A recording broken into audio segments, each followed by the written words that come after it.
So friends, I got a little bit of time this morning before I got to go into work for training to finally get my 136 Husky running top notch. Figured I'd bring you guys along for the journey here. We're gonna be doing a carb rebuild, new air filter, nothing major. Check the spark plug. I think I just put a spark plug in it not too long ago, but we'll pull it out and look at it anyway. And we're gonna do fuel filter and oil filters, more than likely, I think. I can't remember if I've done them already or not. Anyway, hang out with me, should be fun. All right, let's get started here, shall we? What size we got? T20, T25, should be. Bingo was his name-o.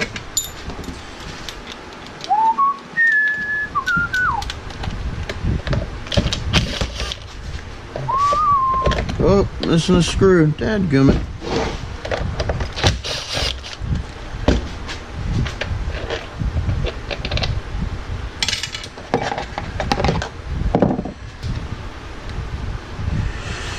Yeah, you can see the air filter is pretty rough.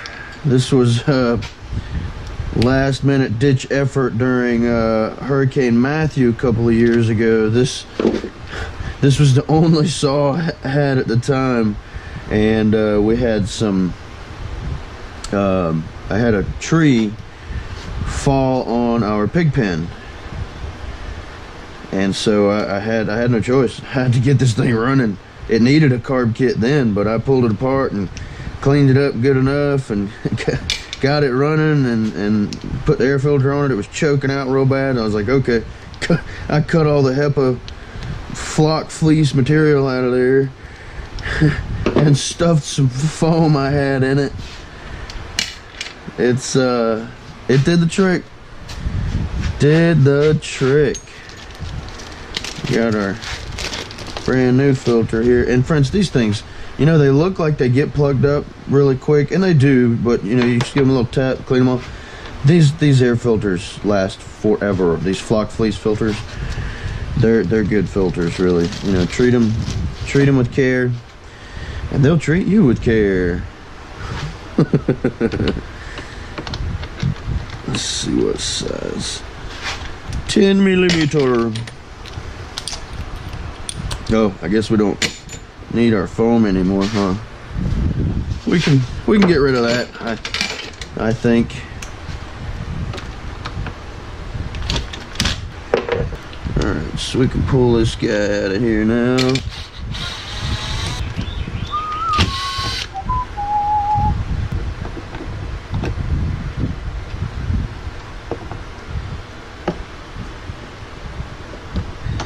Well, come on off of there now. Don't be shy. Okay. You know, all these fans in here are amazing, especially in the summertime in Georgia. Granted, it is early in the morning. I've been being very intentional about getting out here in the mornings early before it just gets scorching hot. Okay, that was put together correctly. We're gonna leave that gasket alone unless we got a new one in the kit. That's our choke side. So we're gonna leave that alone. Alright, we'll pop our needle out of there. Should have come with a new one in the kit. Okay, you stay there. Yeah, anyway, friends, going back to what I was saying a minute ago about the fans. Love them, but you got to kind of hold on to stuff around here or it will take flight.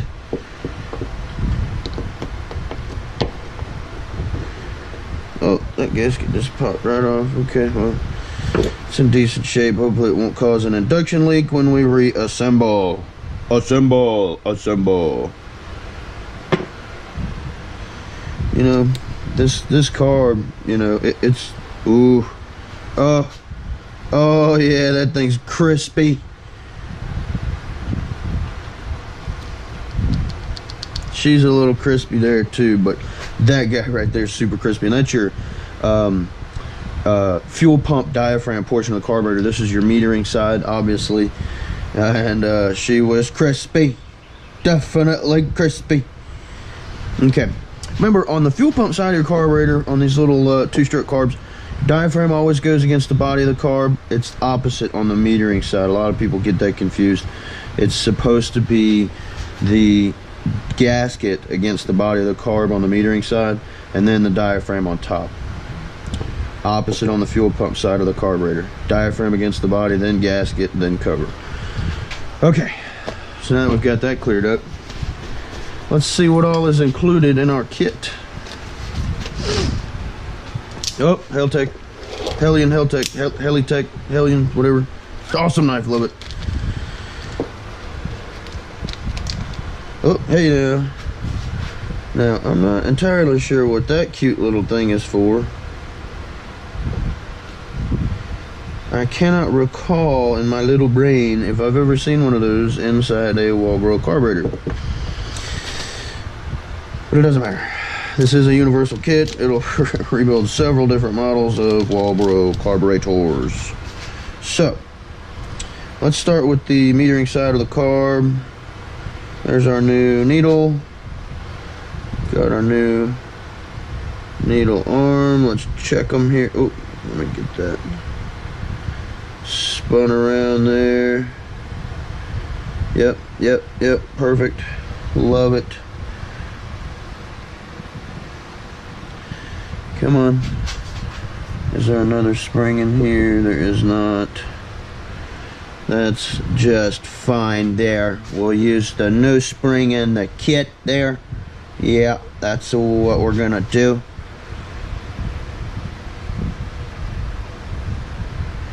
Oh, you gotta make sure to get it in the right place though.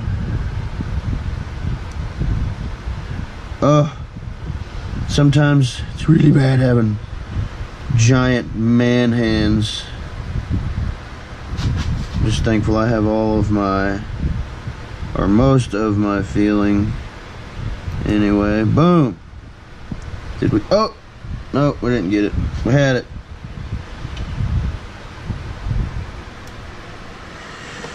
Okay. Let me see.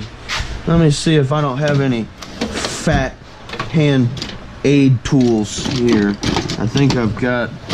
Oh, just stay in there. Look at this, friends. I've got to get organized. This is getting ridiculous. Aha! Not those. That. Hemostats. These are for us larger-handed men. Let's see if I can get this here. Gonna need that screw. And you know, so here's the thing with me, friends. Unless you've had a carburetor that has just sat for years and years and years and is really badly corroded in here, there's no need to pop your freeze plugs out and go through all that nonsense, or your Welch plugs, whatever you want to call them, and do all of that to, you know, get it down in there and clean the screens and replace the screens and all. Unless, again, you pull this thing apart and it's just super badly corroded. Man, that spring does not want to go in there the way we want it to go in there. Alright, that's fine.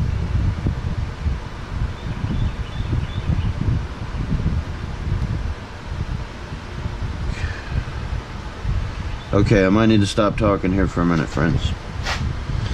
This is getting deep.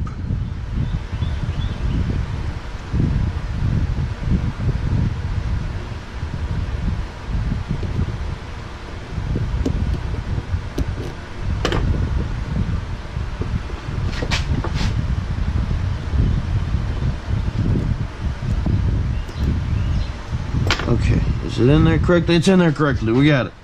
Woo! I always start with the most difficult side of the carburetor, in my opinion.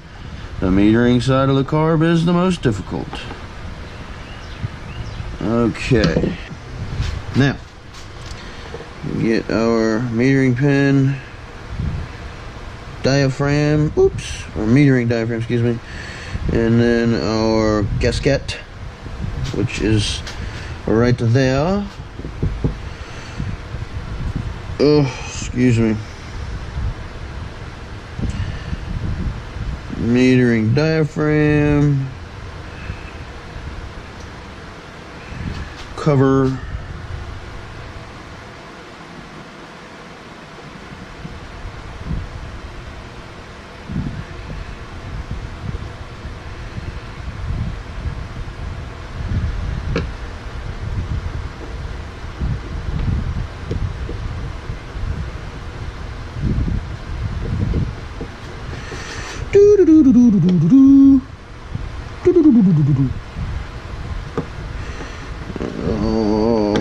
okay.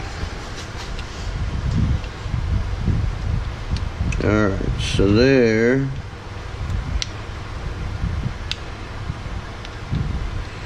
is the metering side of the carburetor rebuilt. Anyway, you know, back to what I was saying earlier. You know, these little screens and the Welch plugs, yeah, they're cool and all, but this carburetor's so dadgum clean, it ain't even funny. Ain't no need to replace it. However, this particular one is missing the screen, and I don't see it here other than the new one provided in the kit. So we're just gonna go ahead and pop it in there. And I usually just set them in there with a little punch, like a so. I still would like to know what the heck that thing's for. Anyway, diaphragms. Let's see, they give me two types here.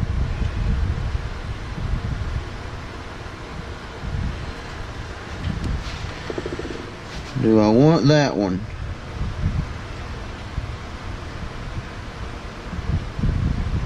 Definitely not that one. Ooh, I don't like these little plasticky ones. These are a little better, I think. They hold up a little better there. Alright, we'll use that one. And then I need my gasket.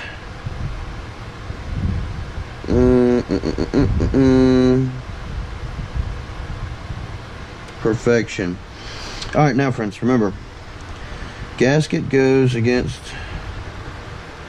come on, get it right. Gasket goes against the plate. Diaphragm goes against the body of the carburetor. So we will assemble it like a so, and then we will set it on the carburetor. Bob's your uncle, Bill's your aunt. That is a rebuilt carburetor. Okay? Yes, ma'am. Hey, pretty princess. What are the things before you marry? What are the things on your head? A veil. Oh, like a wedding veil? Yes. Very good. Do you like my pretty wedding veil I- with my purple dress? Yes, I do. It's very pretty. Nadia, Until you get to Aubrey's your, getting married too. Mm. She's pregnant. until you get to your, until you Better not freaking be. Alright friends, so here we are, after the carb rebuild. Literally all I've done is adjust the carb so that the saw would idle. The idle's still not right, but it'll idle without me having to sit there on the throttle. I like to let it run and idle for a little while before I start adjusting the carb, so that way I know I've got a nice hot saw that I'm making carb adjustments on. It's 10 times easier, trust me friends. So let's get this thing adjusted out.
To leave them a little fat on the top end. You could hear it when I leaned it out.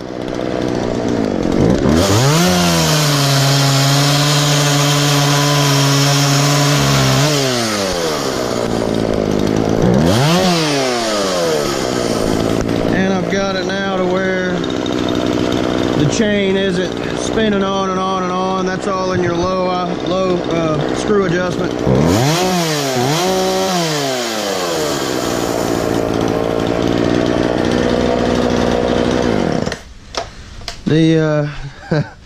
The chain can definitely use a little filing. It's rather dull. That's why I didn't lean out a little better when I stuck it in the wood, but that's that. Well, 136 is done.